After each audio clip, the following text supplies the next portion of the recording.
Good afternoon. First at the top, I wanted to note that the President has been briefed on the situation in London. He just spoke to Prime Minister May, and we'll have a readout on that situation and that call soon. We obviously condemn today's attack in Westminster, which the United Kingdom is treating as an act of terrorism. And we applaud the quick response that the British police and their first responders made to the situation. The victims in this are in our thoughts and our prayers. The City of London and Her Majesty's government have the full support of the U.S. government in responding to the attack and bringing those to justice who are responsible. We will provide you with further updates as warranted and, as I mentioned, a readout of the President's call with the Prime Minister. Turning to the events of today, this morning the President received his daily intelligence briefing. He stopped by in the Women in Healthcare panel hosted by the Centers for Medicare and Medicaid Systems Administrator Seema Verma, and also that event was attended by the Vice President and the Health and Human Services Secretary, Dr. Tom Price. Healthcare professionals have seen the challenges of implementing Obamacare firsthand. They're a valuable asset to the President and his team as we continue to consider and enact policies like the American Health Care Act that will make healthcare more accessible and affordable for everyone. The women who were at the roundtable today represent the physicians, nurses, pharmacists, and administrators who make sure that people around the country receive the necessary preventative and life-saving care that they need every day. The doctors who attend to the patients in the family practices, emergency rooms, and clinics, and those who support them on the administrative and technical sides are one of our country's most treasured resources. With the passage of the American Health Care Act and the rest of the President's health care reform agenda, everyone, regardless of their financial situation, will be able to take full advantage of this resource. That's why at last count, over 40 major associations have expressed their support for the American Health Care Act, with several of them, including the U.S. Chamber, the National Federation of Independent Businesses, and just today, the National Taxpayers Union, calling it a key vote. Following his appearance at the panel, the President and his legislative affairs team hosted several members of the House of Representatives for another meeting on the American Health Care Act. The President acknowledged, as he has before, that the AHCA is only one step in the larger process of fixing the broken healthcare system created by Obamacare, but it's an essential first step. Undoing and fixing all of the misguided policies is going to require a holistic, multi-step process. And that's why the President and his team are fully committed to maintaining an open line of communication with Capitol Hill leadership throughout this entire process. Throughout the weeks since the ACH was first introduced, they have been meeting with Republican members from across the political spectrum, many of them who we've seen move from no to yes as they learn more about the legislation and amendments that have been adopted. Continued coordination between administrative and legislative actions will ensure that our new healthcare system is effective and efficient. This afternoon, the President will meet with the Congressional Black Caucus's Executive Committee. The President has brought in and will continue to hear from representatives of all interests as he continues to note that he is the President of all Americans. Diversity makes our nation strong, and it also means that we don't necessarily agree on every policy item, but that we continue to have a dialogue towards productive policies that help America move forward.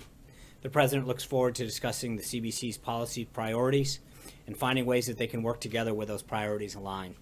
This evening, the President will have dinner with Secretary of State Tillerson. Today at the State Department, Secretary Tillerson hosted the foreign ministers and senior leaders of the global coalition working to defeat ISIS for the first meeting of the full coalition of 68 members since December of 2014. This meeting follows up on the Defense Ministerial Secretary Mattis hosted last month in Brussels. The coalition is united in the fight against ISIS, and this meeting seeks to accelerate international efforts to defeat ISIS in the remaining areas it holds in Iraq and Syria, while maximizing pressure on its branches, affiliates, and networks. This meeting is part of our whole-of-government approach to defeating ISIS. The Trump administration will use all of the tools of national power in coordination with our international powers to cut off ISIS's funding, expand intelligence sharing, and deny ISIS geographic and online safe havens.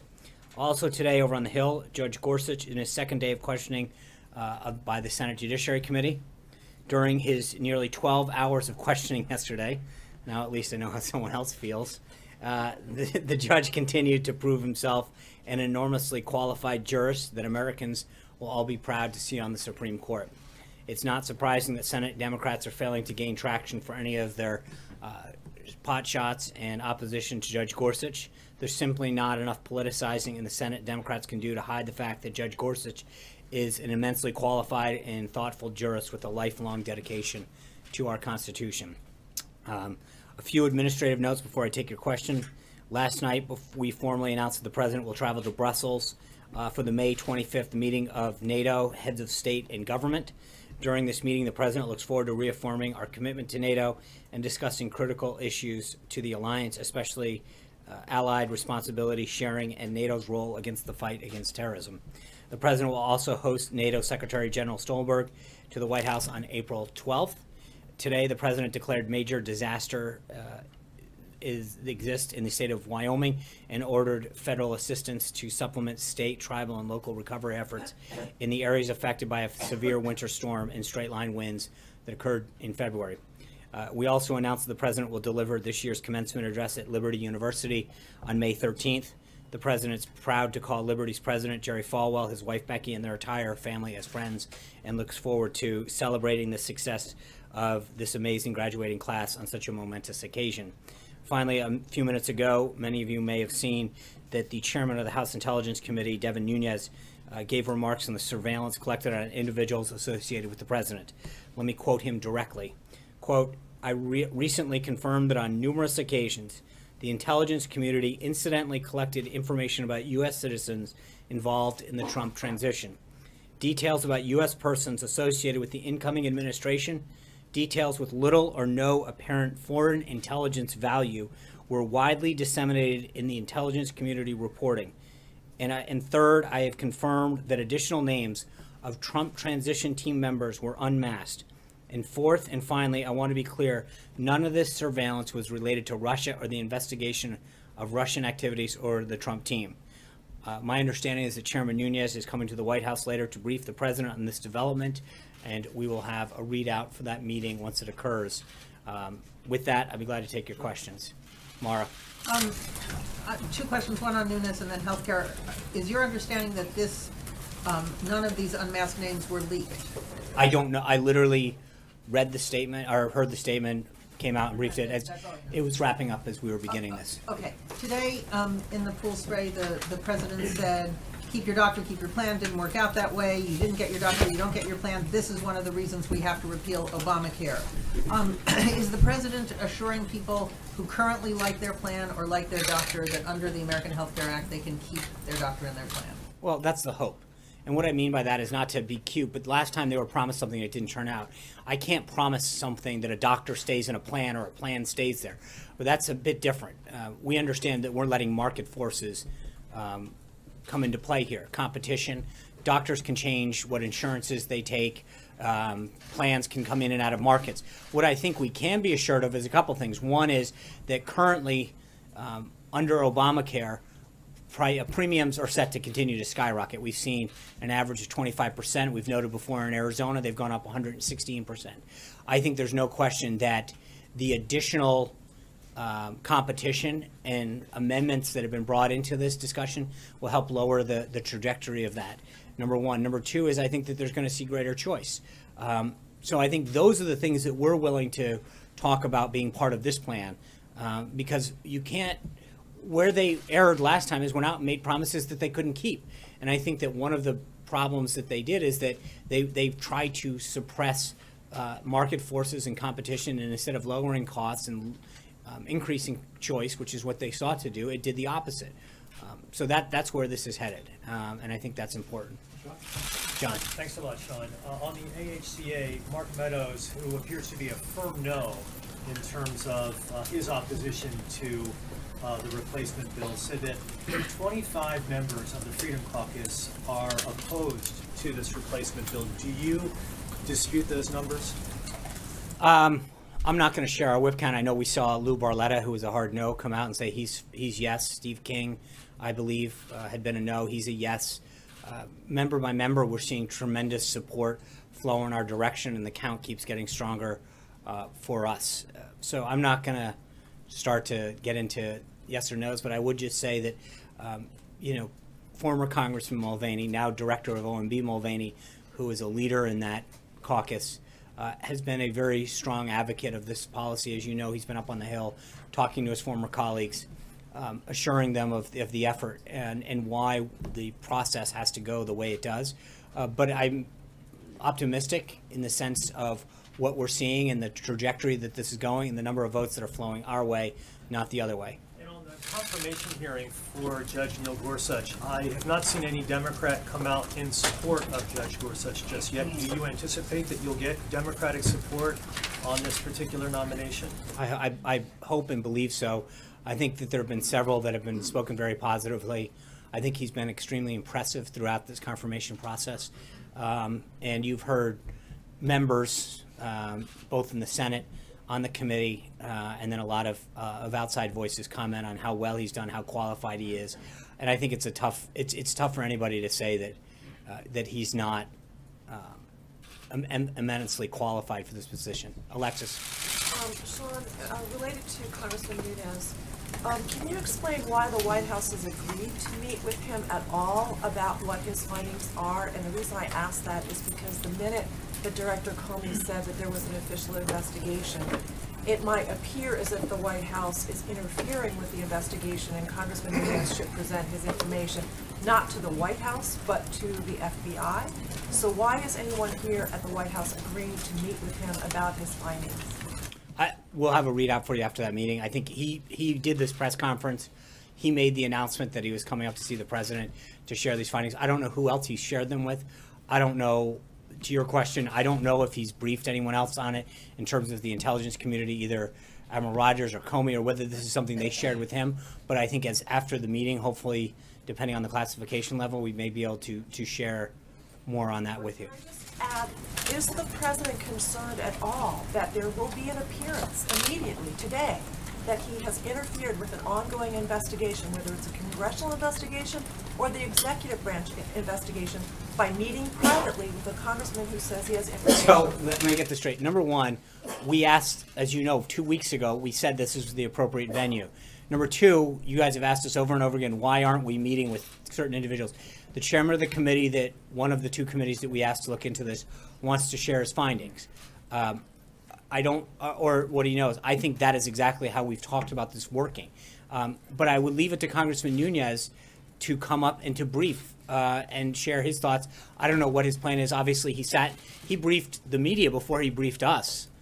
He went down and talked about what he had found. So, it's interesting. I didn't see any complaints from you guys when he went down and held a press conference for the umpteenth time talking about his findings and what he's found. There's no complaints from the media when he shares what he's found with you guys, but when he wants to come up here and tell us this is where the investigation stands and here's what I've learned, there seems to be a little bit of an interesting double standard on that. Just to close the loop, because the president said that he had additional information that he believed the White House or he or his representatives would present related to this investigation, what Congressman Nunez has is not related to that. You're asking me questions that he has not briefed us. He has not briefed the president. You guys, as I noted, he actually went down and spoke to the media before he shared this with us. So, I would ask the colleagues that ask questions more than collectively, the media has more of an opportunity to ask questions and to hear what he has to say than we do at this point. So once we have more to understand what he said, to the extent that we can, I'm sure we'll be glad to share it with you. But the media has more information than we do at this point. John. Sean, staying on that up here. Didn't we already know that there was incidental collection of intelligence involving some members of the transition team? And I point to... Not the way you guys ask the questions. I mean, you questioned us every day about what we knew, and now you're coming back to me saying, didn't we already know this? Well, No, but didn't we already know that somewhat of an effective job. Flynn was monitored in his conversations with Kislyak? Right. So we knew about that. Again, I guess my point, John, is I don't know. He made a statement, went down to the press. Until we get briefed on this, until the president gets briefed, I don't know what he knows. And so to ask, until that occurs and until we have the ability to share some of that in an unclassified nature, I don't want to get ahead of it. I don't know what he knows. That's why apparently he's coming up to share his findings with the president at least that's what he said. Again, let's wait and see how this unfolds. And on the American Health Care Act, Mark Meadows says they don't have the votes, they need to start over and do a new bill. That sounds like you're in pretty serious trouble. No, that sounds like one member's opinion. As I mentioned, Who represents a large contingent of no, people but who again, oppose I the just bill. named a few of the members that are part of that caucus that have come on board. I think that, look, every day you see more and more of those members from that caucus and throughout the entire conference express their support for the bill. The president was up yesterday for a while talking to them. We've had members in. The vice president's been actively engaged. Mick Mulvaney, Reince Priebus, Mark Short, and Rick Dearborn, who lead our Leg Affairs team. These guys have been flooding the Hill. They've been on the phone and having meetings with them. There's been a series of members up here all day. I think the trajectory is going very well for us.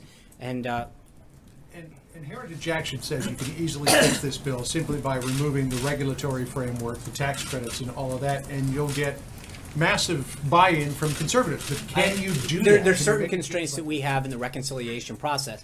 And, for those who are steeped in the arcane rules of the Senate, there's a thing called the Byrd Rule.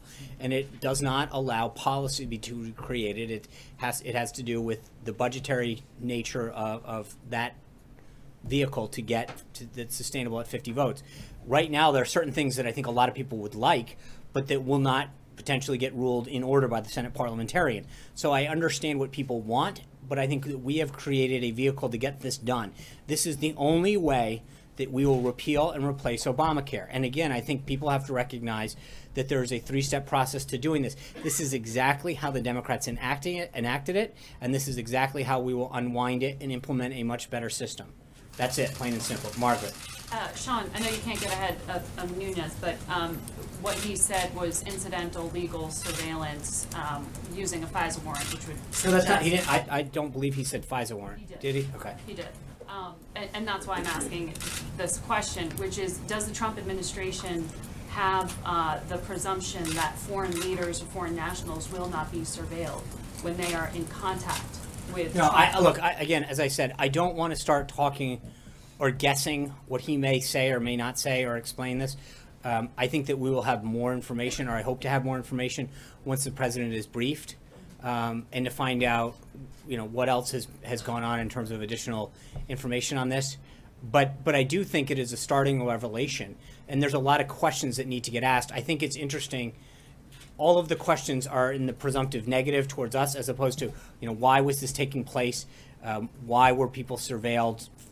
Ostensibly they were involved in the campaign. Because it's not. No. The question is the question. Presumption. What was your presumption that foreign Well, nationals? no. It's not when a they were presumption. in contact Actually, with I'm not the people one. will not be Right. surveilled? Respectfully, I'm not the one with the presumption. You guys are. I even come up here presuming anything. I actually started my comments off by saying Well, that I would presume that foreign nationals are being monitored by U.S. intelligence And- when they are talking to. Okay, and then anyone. I think the question. Then I think there's a series of questions, which is how many times was an individual picked up? Why were they picked up? Were they unmasked? Again, a lot of this, if they're picked up during a FISA warrant, is that American citizens are prohibited by law from being unmasked, from, quote, having their name put out there. Why would someone's name get put out there? What ways were they described? There's a lot of questions that need to get asked. Those are the relevant issues that need to get asked. How many times was one individual followed? Did their name get unmasked, and why? But there's a lot of things that need to get followed up on.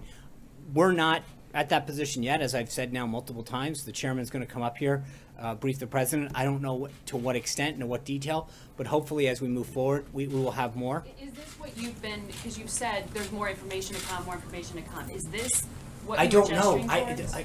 I don't know. For the 8th time, we don't know what he's going to come up here and explain and share. And until that happens, for me to talk about where we think this is headed, again, we're not in the business of trying to get to this point yet. We say this is what they have. We've asked that the investigation be conducted and that people gather up information. What they have and to what extent, we'll know soon. April. Sean, I have a series of questions on the topic. Gwen Carr, the mother of Eric Garner, met with an official here at the White House yesterday. She's looking for fairness and justice in her son's case. What should we expect to come out of that meeting with this White House official? Should there be a push to make sure that there is an indictment of the police officers? That's a Department of Justice question, and I think that for us to get involved in a case a specific case would be highly inappropriate in terms of trying to guess what the outcome of a case should be. Well, along that line, the official, according to Ms. Carr, reached out to the Department of Justice's Civil Rights Division, had the wrong number, called another department that had the right number. Now, in previous administrations, to include the Obama administration and other administrations, the Department of Justice had limited the numbers of people to call over to the Department of Justice.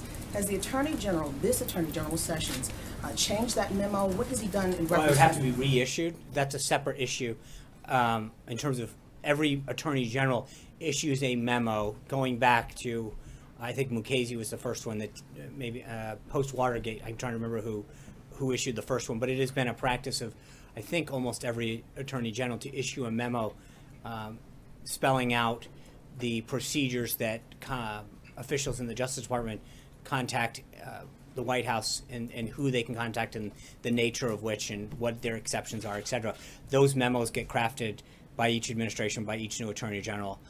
I would refer you back to the Department of Justice on the status of that under this Attorney General. So how many officials here have that right to call the Department of Justice? I don't know. Even if Again, it's for a I would recall? refer you to the Department of Justice. But was there wrongdoing in this effort to I call don't over to the Department I don't of know. Justice? I don't know the nature of. I'll have to look into what you're asking, but I would again refer you back to the Department of Justice. Hunter. Yes, thank you, Sean. I have two quick questions. Last November, President Trump dismissed reports he was trying to obtain security clearances for his children as, quote, a typically false news story. Now there are reports Ivanka Trump is indeed attempting to obtain a clearance. What changed there? Well, at the time, it was not true. I mean, she wasn't obtaining a security clearance, so it was not accurate then. There was no. I think we addressed it during the transition. An official had actually just inquired. There was no actual attempt at the time. The official in question was removed from the transition team. They had merely made an inquiry into what it would take to get an SF-86 process moving forward. No paperwork was ever drawn, no account was open, and that official was let go. At this time, as I mentioned yesterday, Ivanka has decided to go above and beyond and act in certain ways to ensure that she complies with certain rules by maintaining the Federal Records Act, getting a security clearance so that if she is privy to any information that is classified, she has to abide by the same rules and regulations in terms of being in a room and how it's handled, et cetera. We've taken appropriate measures to do that. I mentioned the statement yesterday, and we'll stick by it. And John. a second question on Paul Yeah. Manafort. Yeah. The Associated Press has published a report based on documents that he had a plan to, quote unquote, benefit Vladimir Putin for a client. And with him back in the headlines, I'm just wondering if you still stand by the comment that he had a, quote unquote, limited role in the campaign. And if you could explain a little bit more about how spending months as the campaign's top official is a limited role. Yeah, thank you. I've tried to avoid commenting. I know I've talked to a lot of you about the individual stories, but I think obviously this one's started to catch a lot of buzz. So to comment briefly on this, I think nothing in this morning's report references any actions by the president, the White House, or any Trump administration official. I think that's got to be clear from the get-go. The report is entirely focused on actions that Paul took a decade ago regarding. He's a former advisor of the campaign, and the actions that came to light this morning are about a client that he had last decade. I know I commented on this the other day, and clearly I should have been more precise with respect to Paul's role. So let me clarify this and kind of go through the facts. Paul was hired to oversee the campaign's delegate operation. He had played a significant role in the convention and delegate operations of 4 previous Republican nominees: Bob Dole, former Presidents George H.W. Bush, Ronald Reagan, and Gerald Ford. And to be clear, he got the job done on the delegates. The president won the Republican nomination after months of speculation after a potentially contested convention. In total, he was involved in the campaign for a total of just under 5 months. He was first hired on March 28th to oversee delegate operations. He was made the chief strategist and campaign chairman on May 19th, and his relationship with the campaign ended on August 19th. The AP story focuses on his activities from the last decade. And to place it in context, Paul represented many foreign clients according to publicly available data in the Caribbean, Asia, Africa, and Europe. His representation of foreign clients is public and similar to the work of Tony Podesta, a Clinton campaign fundraiser whose brother John chaired Hillary Clinton's campaign. Last year, not last decade, Tony Podesta lobbied against sanctions for Russia's largest bank. And John Podesta, Clinton's campaign chair, sat on the board of a Russian-based energy company. This was something tied to Hillary Clinton, who was the face of the failed Russia reset policy. So it's not even close. That's what we're talking about now, isn't even close to her most significant role with respect to Russia. As Secretary of State, Hillary Clinton, along with the Obama administration, approved a deal that gave Russia 1/5 of America's uranium reserves. Hillary's husband, former President Bill Clinton, received over $500,000 by a paid speech by a bank connected to the uranium deal, and Vladimir Putin personally called the former president and thanked him for giving the speech. So an individual who worked for less than the campaign for 5 months for the president's 2-year-long campaign, who worked with a Russian entity a decade ago, is the subject of rampant media speculation all day long, even though the Clintons had much more expensive and extensive ties. Well, as Secretary of State, Hillary was crafting a policy she said was designed to, quote, strengthen Russia. And to be clear, the president has no personal financial dealings with Russia. His ties are limited to hosting a contest in Russia once and selling a Palm Beach home to a businessman in 2005. That's it. And former members of the media trying to conflate Paul's role and activities with Monday's hearing, I have another reminder. Numerous individuals, including former Obama Director of National Intelligence James Clapper and acting CIA Director Mike Morrell, and members of the Intelligence Committee from both parties who have been briefed have said across the board that they have seen zero evidence of any collusion between the Trump campaign and Russian officials. And that's not going to be changed by a former business dealings of a campaign staffer from a decade ago. Hold on. Sarah. Thanks, John. You and other senior administration officials have sought to assure skeptical Republican lawmakers that Phase 2, these regulatory modifications, will address some of their concerns. So what is Secretary Tom Price waiting for? Why not roll out Phase 2 now if the vote is looking like it's going to be a very close margin? I think in some of those cases, it's tied to, it's all one package, and that's why I think you saw some of the stuff he is working on, some of the stuff he is doing, but I think the important piece is to get the Phase 1 part of it done. He has assured them and talked to them about the different administrative actions. Again, part of this is sequencing. I mean, it's the same way that in Obamacare, they didn't just have Kathleen Sebelius then go out and start implementing things. They passed the bill first through the reconciliation process, got that done, then she did the administrative piece. We're doing the same process because of how some of the sequencing has to occur. And then the same thing on the legislative front. We've introduced in the House, all of those pieces of legislation have been done. Leader McCarthy has started to talk about them, that do all of the prong 3 stuff. So a lot of it is coming together, but part of it is a sequencing aspect that needs to get taken care of. But we are moving in the right direction. Can I go to John DiPrietro for the first question on Skype? Yes, good afternoon, Sean, from UADK in Newport. Sean, we've had a lot of members of the media say that President Trump is to be the president to all the people. What does the president say about the nonstop partisanship we see? Yesterday, you had Rhode Island Senator Shelby Whitehouse grandstanding at the confirmation hearing. You had Elizabeth Warren before there even was a hearing with a big piece in the Boston Globe condemning the invasion. You had Rhode Island Governor Gina Raimondo boycott the inauguration while she continues to fundraise around the country. What does the president say to frustrated Trump supporters who don't feel they're getting proper representation on the local level and in Congress? Well, I mean, I think with respect to Judge Gorsuch, which is, I think, what you're pretty clear that's where you're headed on this. Yes. Thank you. I mean, we've gotten, when you look at the praise, I mean, obviously, I'd love for it to be universal. And while we've gotten bipartisan praise from pundits and former law clerks of both parties, high number of jurists and former, people, legal scholars, members of Congress, we're not going to win everybody. And I think that Democrats have tried to score some points on the committee. They've largely fallen by the wayside. We've seen very high praise for him. So I would just suggest that anybody who's got a problem with him, you know, I'd love to hear it, because so far, most of the issue, no one seems to have a problem with his academic credentials, his record, or anything else. So I just, you know, I'm pretty buoyed by a lot of what we've seen come out of Capitol Hill with respect to him. Blake. Sean, thanks. If you take the House Freedom Caucus at their word, Mark Meadows at their word, there are at least 24 or so who are no's. So how do you get from this point right now, policy-wise, to tomorrow, anything that maybe might flip that? I think we're doing it. I mean, we piece by piece, member by member, we're getting there, and we're getting much closer. The last couple days, we've continued to do that, but then today alone, I mentioned a couple of the other members.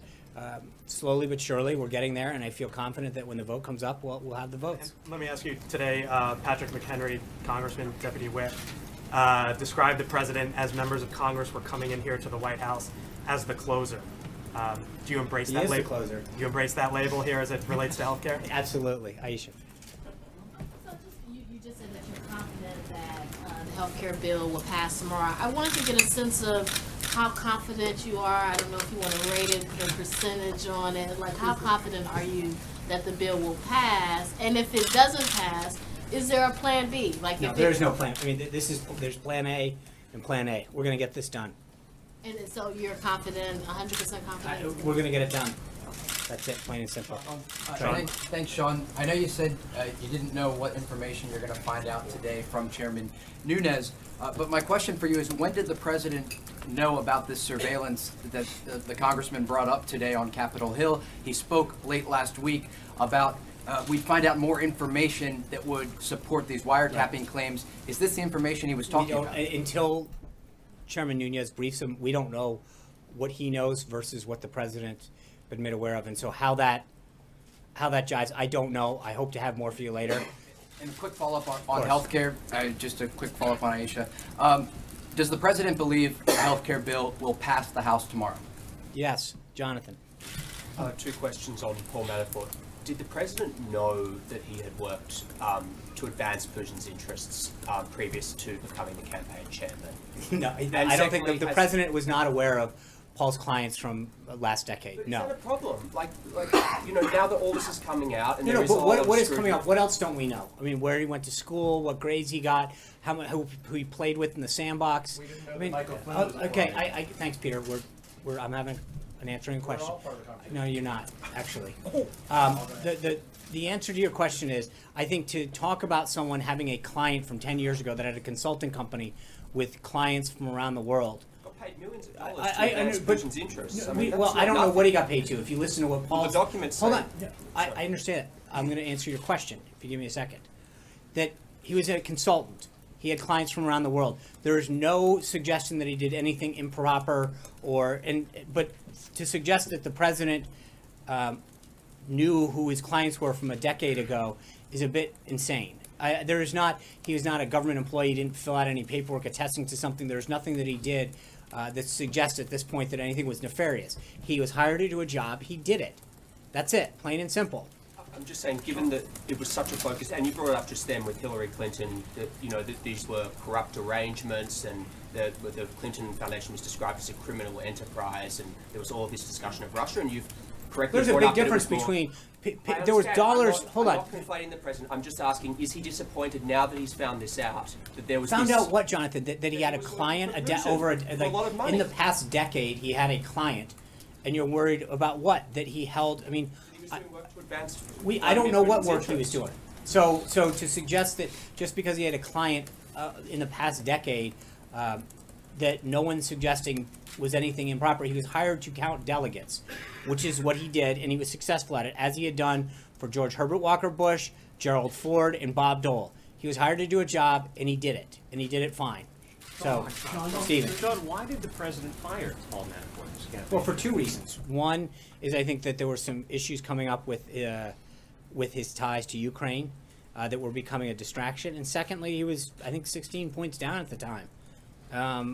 And he was down in the 20s in women. And I think the president recognizes that he needs to make a change for those two reasons. Second question on healthcare. If, as confident and as optimistic as you are, if at this point tomorrow you don't have the magic number, should the speaker pull the bill from the floor? This is it.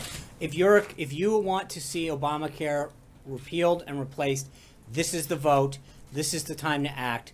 This is what people have told the American people is going to happen. This vote needs to happen. If you're waiting for your chance, this is it. We need to act. Cheryl. Thank you. Wall Street appears to be getting a little nervous about the possibility of tax reform this year. Can you say definitively that the president will present a package of tax reforms this year? Yes, Darlene. What time is the president expecting to meet with Chairman Nunes this afternoon? I was walking out as the chairman was reiterating. I literally heard him on the streaming, like on the his comments as he was saying them. So I don't know that it was scheduled. The president was on wrapping up a call with Prime Minister May at the time that I walked out, so I don't know what was scheduled. And was there any consideration given to not meeting with the chairman, given the appearance? I don't know. I just know what the chairman said he was doing. I walked out of here before anything had been finalized. He was still wrapping up the call with Theresa May at the time. Zeke. Hey, Sean, you said the president's the closer. There is no plan B. Tomorrow is in. So if You've done a very good job, Zeke. We don't need, you guys better be careful. It's going to be hard work. So if tomorrow night's outcome doesn't go your way, if the vote fails, what should we then read into the president's ability to negotiate and close deals, the White House's ability to plan any sort of legislation and a legislative calendar? Well, look, and I know what you're trying to get me to, but we feel very good about the trajectory of this. Members continue to come with us. The numbers going higher and higher, not lower and lower. So the trajectory is great. As I mentioned, everybody's out there, full court press on this, and this is the opportunity for anybody who wants to see this done. But I just want to be clear, we have a robust agenda, tax reform, as I just mentioned, trade, immigration. There's a lot of other things that need to get done. And I think there's continued to be widespread support, in a lot of cases bipartisan support for the president's agenda. And so we're going to continue to roll on that. But we feel very good about where we are now. Mark. I was going to ask, in terms of after the vote tomorrow night, for those Republicans who decide to not support the White House, what kind of relationship, any change in the relationship, would they see going forward? Would they expect to see it maybe a primary challenge later on, or is this one of those things where they can vote their conscience if they really believe this isn't the bill? I think we're obviously, we believe that this is a great opportunity to achieve the principles that we laid out to the American people. We're not looking, this is not, the president made clear yesterday when he visited with the conference, he's not there to threaten them, he's there to explain the political landscape to them and to explain that I think that when you keep your promise, no matter what business you're in, you tend to be rewarded by, whether it's your customers, your friends, your family, your voters, that Washington for too long has suffered a deficit of trust, and that we made very clear to the American people, if you gave us this opportunity and this honor to govern, that we would get certain things done, and this was at the top of that list. And this bill represents the best chance of repealing and replacing Obamacare and instilling a patient-centric healthcare system that increases choice and lowers costs, and that this is the only train leaving the station. Jonathan. Thank you, Sean. I felt that you were going to. Okay, do you want to take a breath? Sure. Sean, would then candidate Donald Trump have hired Paul Manafort to such an important and prominent position in his campaign if he had known that he had had a $10 million contract with somebody so close to Vladimir Putin to, quote, greatly benefit the Putin government? If he had known that, would he have hired him? I don't know. I don't want to. Paul was hired, as I said, to count delegates. That's why he was brought in, as he had been for George W. Bush, Gerald Ford, Bob Dole. He did his job. That's what he's there for. And run the campaign. He was chairman of the campaign. After Yeah. what, May 19th or something. But again, I'm not going And to run the convention. I mean, you'll acknowledge it was a very prominent role. Yes, yeah, but to as he had done for the other three, he had held very significant. Look, so again, you're basically saying, hey, the work that he did, he had a client a decade ago.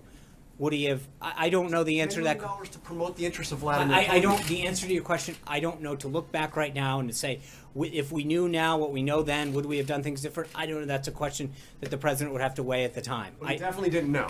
No. You're saying he didn't know. No, he did not know. Of course not. To suggest that, that's like you can. think about how many people are involved in a campaign of some sort. And granted, in this campaign, it was run lean and mean. But to suggest that everybody knew everybody's background, did they pay their taxes? How much did they pay? What deductions did they take? Who did they work for in the price? He have disclosed that? I mean, he didn't Disclosed work for what? That he had done on work behalf of an adversary of the United States. I'm not here to vouch for what he did or how. I don't know. But I'm just. The president I don't want to know, wouldn't he? Maybe not. I don't know what the circumstances were at the time, and I don't know what exactly worked. So for me to start to infer that what he did or did not do was anything improper is not appropriate at this time. I don't know what work he did. I know what he was hired to do, and he did his job. Shane. I want to ask Sean? about Paul Manafort here too. You're Okay. saying he wasn't. Are you saying he wasn't disappointed to learn in the last 24 hours? I don't that know. I his haven't asked strategist worked for Vladimir Putin? I don't know. No, because again, I don't know because the story that came out this morning said that he had this client. Paul's put out a statement that suggests this is what he did. This is how he handled it. You've all read the same. We have not spent a ton of time going to investigate what he did for that client a decade ago. I really have not discussed the president's with their. I know what he's made very clear. He hired him to do a job. He did the job well. He got him over the finish line. On August 19th, he was let go of the campaign for the reasons that I mentioned. Did you say if Paul Manafort played any role with the hiring of any people in the federal government after the election? Not to my knowledge at all. John. Thank you, Sean. Going back to the American Health Care Act, there was always nervousness that moving too quickly on it would leave some very dangerous points in the details. Several publications, including Sarah's, reported today that as a result of a change of a few words, veterans who benefited from a program called Veterans Affairs or had the option of getting tax credits would now get neither under the new legislation, and that 7 million veterans would be cost health care. Is the administration following this and is urging Congress to do anything about it? Most veterans get their health care either through TRICARE or through Medicare if they're over 65 or a combination thereof. Correct? And this is, well, but there's two programs. One is the Veterans Affairs program, and the other is the option, this is under the current law, to have tax credits. And my understanding, again, from Sarah's publication this morning and several others, is that 7 million veterans could possibly lose both under this program. Yeah, I'd have to follow up with you. I'm not aware of any modifications to TRICARE in particular that would have that effect. So, Kristen. Sean, thanks. On Monday, the president accused former President Obama and Democrats of rushing through the health care law, of jamming it through, when in fact they actually debated it for about a year. This health care law was rolled out about 15 days ago. So don't you run the risk of rushing this through, of not giving it enough time for public debate? I think Republicans have talked about repealing and replacing Obamacare since 2010. We've campaigned on it in every election since. The principles that are in a lot of these have been very public for a long time. But you just rolled out the specifics, Sean. You just rolled out and the it's gone actual through 3 plan. committees, 2 of which had unanimous Republican support. The other, I understand that, but we're working through the process. This was something the president campaigned on, told the American people it would be his top priority. Republicans who ran for the House and Senate said that it would be a top priority. It's something that they've talked about for 7 years, Kristen. So to suggest that we're rushing anything, I think we've done this very, very, very deliberately and very responsibly to make sure that people could read it. So again, with all due respect to the folks who tackled this in the past, we actually put the bill online, let everyone in the entire world read it, didn't jam it through, and to quote former Speaker Pelosi, say, if you want to read the bill, wait till we pass it. We actually let the American people in the entire world read what was in it, watch the process occur, and I think that is a much more open and transparent process. Let me just ask you a quick question about the terror attack. You said that the president's been briefed. He also spoke with Prime Minister Theresa May. Can you give us any more information about who may have been behind it? And should Americans have any concern? No, I'd be highly irresponsible at this point. I know the British government is investigating this as an act of terrorism at this moment. So for me to sort of get out and ahead of, I know our Homeland Security team and our National Security team are in contact with them. Secretary Tillerson's issued a statement, as has Homeland Security Secretary Kelly. So we are continuing to monitor the situation. We're in touch with officials in the British government. As I mentioned, as I was walking out here, the president was finishing up a call with Prime Minister May, and so we'll try to have an additional readout to you to the extent that that's possible. But we're going to provide the assistance we can to the British government to help get to the bottom of this. At this time, it would be highly irresponsible for us to get out in front of British officials. Charlie. You mentioned that there is no Plan B, that Plan A is the only vehicle, the only train leaving the station, I believe you said. Does that mean that if the plan fails, if the bill fails, will the president move on to other issues he's concerned about, like trade, and leave Obamacare in place? And if so, how long is he comfortable with leaving it in place? Well, as I mentioned, I mean, we're not going to leave it in place because we're going to repeal and replace it tomorrow, move it through the Senate, and the president will sign the bill. We continue to see the enthusiasm and momentum come into our direction. So I'm not looking, as I mentioned, we're not looking at a Plan B. We have Plan A. It's going to pass, and we're going to go from there. Jessica. I'm going to talk about China for a moment. Do you now have the ability to formally announce the dates for President Xi's visit to the United States? I do not know this side. Why not? Because that's not how it works. You don't just get asked. Because that's something that we continue to work with President Xi and the Chinese government to coordinate the final dates and times, and then obviously we coordinate the announcement with them as well. But trust me, when we're ready, we'll let you and everyone else know. Are you going to be prepared to talk about the parameters of the bilateral relationship at that time? I'm sure that my guess is there will be a lot to discuss at that time. Jeff. John, has the president asked the FBI director or the NSA or any other agencies involved to come here to the White House and brief him on this new information, or is it just the intel chair? And if so, why not? Well, Jeff, it just happened. So it's a silly question to ask me literally as I'm walking out here when the chairman was wrapping up an event saying that he is announcing that he's coming down here. It's not like we picked up the phone and then called everyone else. The first step is to actually hear what he has to say and to find out who else he's briefed, where he's got that information from, and then we'll take the next steps going forward. Is this the first of several meetings? So I don't know. It's literally just happened as I was walking out here. So to suggest that other steps have occurred until that briefing occurs, we'll see what this leads to. I don't know. Cecilia. What's the state of his credibility tonight? The Wall Street Journal, which has been very supportive of his candidacy and agenda, simply raised the question that he is not doing very well, and they said he could be on the verge of being a fake president. What do you believe the state of his credibility is as we sit here today in week 9?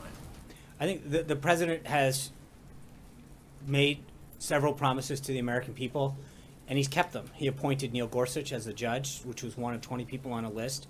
He withdrew from the Trans-Pacific Partnership. He established a 5-year lobbying ban and a foreign ban on lifetime, which is all what he said he was going to do. He said he was going to cut regulations, and he did that. He said he was going to start to bring back jobs. He did that. He said that he was going to start to pay real attention and respect taxpayers, bringing down costs. He's already done that. He's backed a plan to repeal and replace Obamacare. We've talked about it ad nauseum. He's talked about putting forth a budget that puts defense first. He did that. He took action on Dakota and Keystone Pipeline. He did that. I think when it comes to the president making promises to the American people and keeping them, he's got a pretty high record of doing it. Sean, if I can ask you about the conversation we've been having about Paul Manafort, but not specific to Paul Manafort. When Michael Flynn's name came up at the time, having not registered as a foreign agent, there was a lot of focus on the vetting process that goes into individuals. Back then you said, we trust people to fill out the appropriate forms that they need to.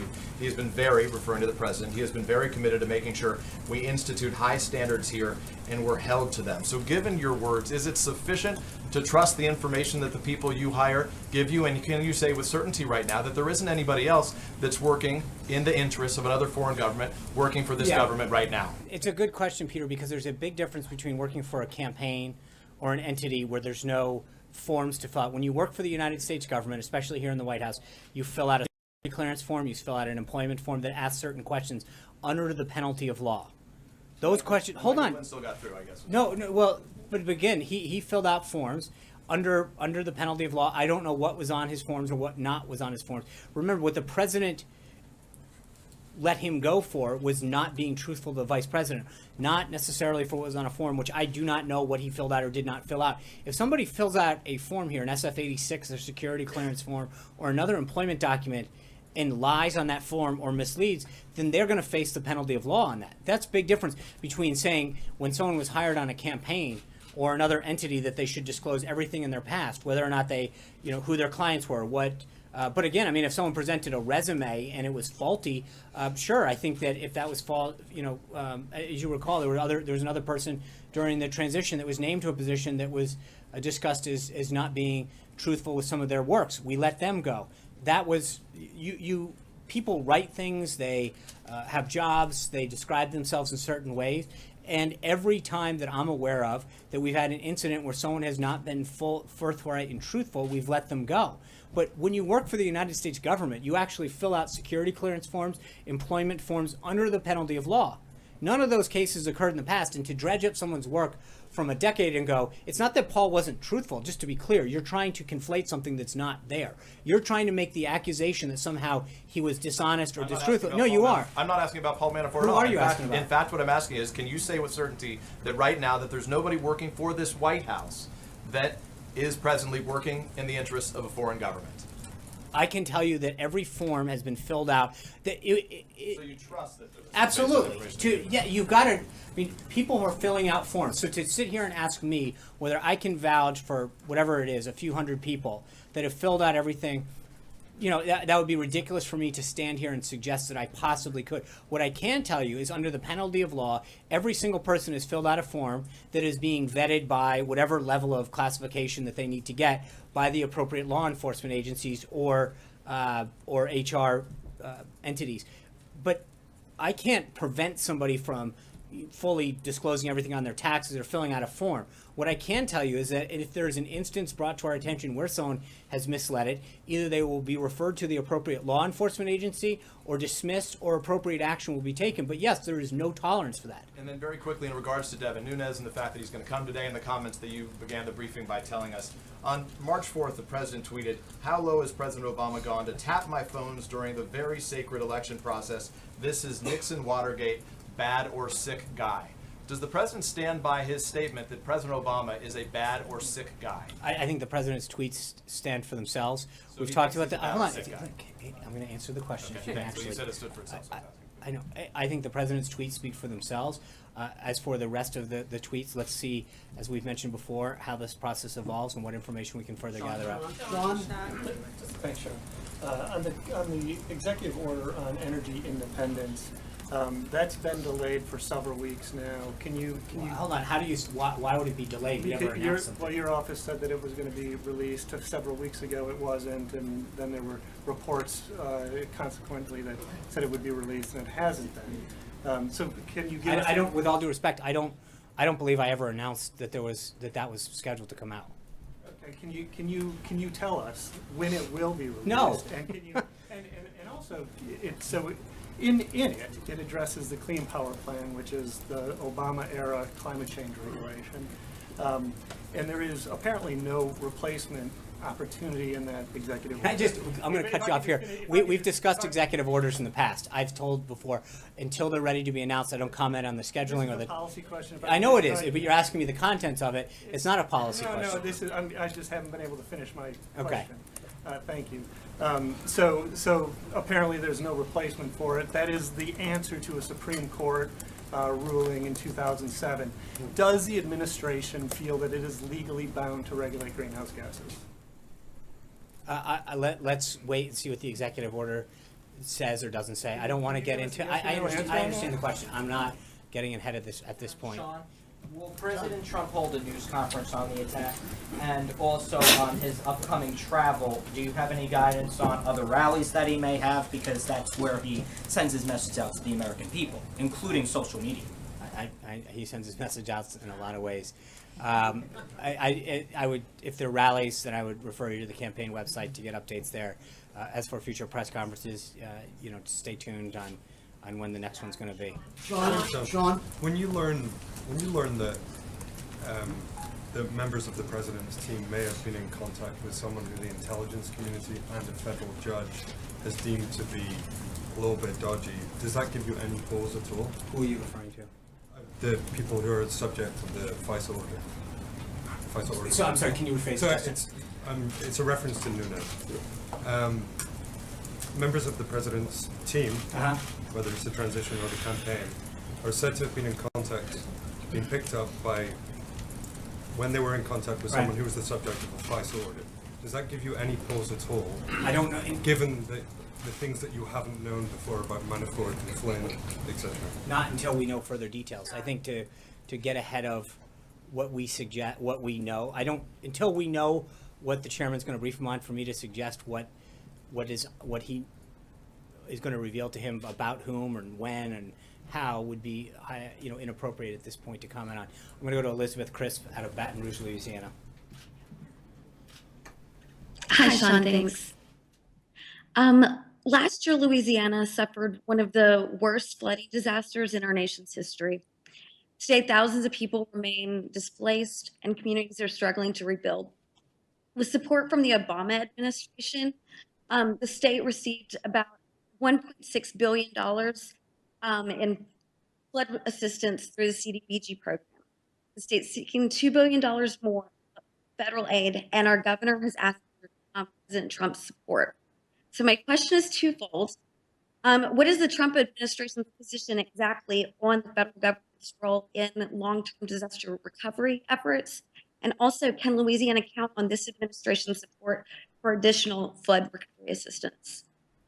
Thanks, Elizabeth. I believe the process works such that the governor makes a request to FEMA. FEMA then puts it through the process. I'm not aware of what the request is or where it stands in the process, and I'd refer you back to FEMA on that.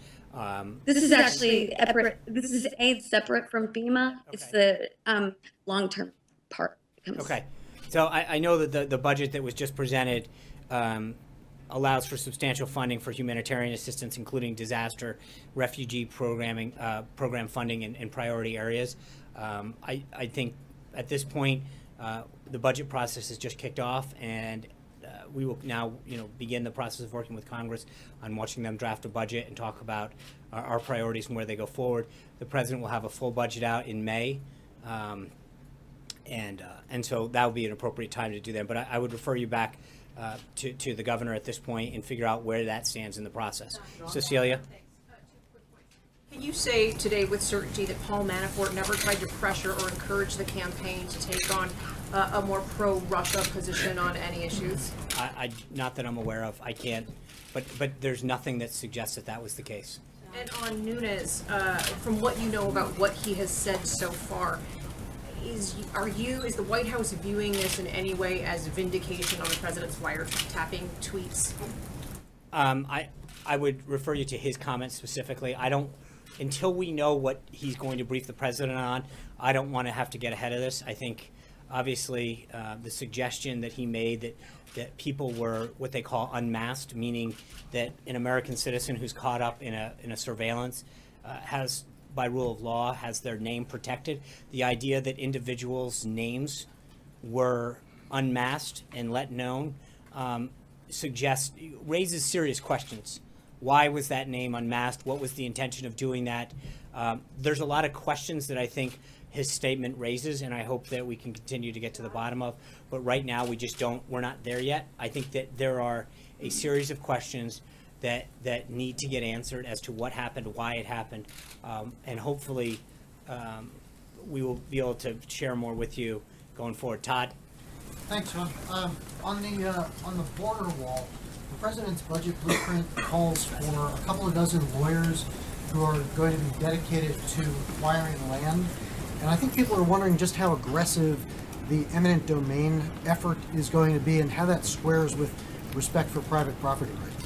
As I recall, during the Bush administration, similar efforts were undertaken to secure the appropriate property that would be where a fence or a wall, in this case, would be. So this is nothing new.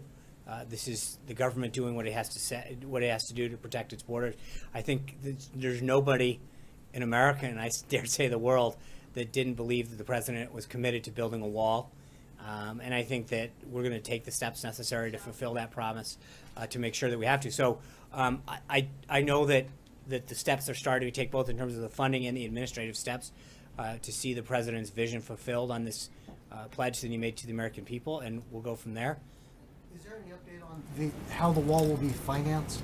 I think both the 2017 supplemental has some initial funding in it. The 2018 budget does, and has But two. that's general I revenue. I'm talking understand. about where the money will come Right, from. and I think that we're going to continue to do it right now. The initial funding that was put in place will allow it to begin. The president's made very clear that using existing resources, we go forward. There'll be continuing discussions about the financing of the wall, both in terms of how we will pay for it and who will be the source of that payment. Has he given up on Mexico paying? No, not at all. Thank you guys very much. I'll see you tomorrow. We'll try to have updates on the subjects that are currently pending. Thank you.